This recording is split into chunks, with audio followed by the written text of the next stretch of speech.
Hello friend, তো দেখো আজকে এই যে বাজার নিয়ে এসেছি। এখানে আছে এই যে পেঁয়াজ কলি,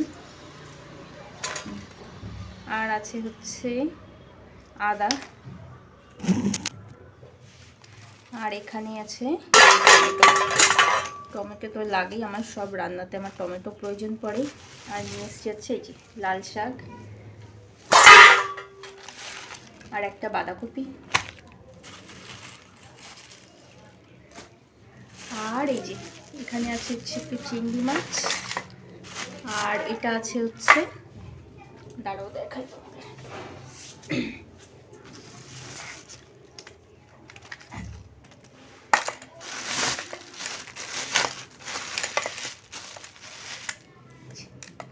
এখানে আছে হচ্ছে আর মাছ, আর অল্প করে চিংড়ি মাছ নিয়ে এসেছি, কারণ একটা লাউ আছে হাতে, ওই লাউটা দিয়ে করবো জন্য এই যে চিংড়ি মাছ নিয়ে এসেছি।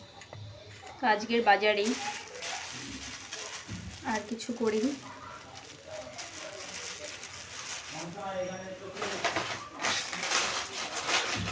তো চলো এবার রান্নাবাড়ি শুরু করি, প্রতিদিনের রান্নাবাড়ি। টাটা।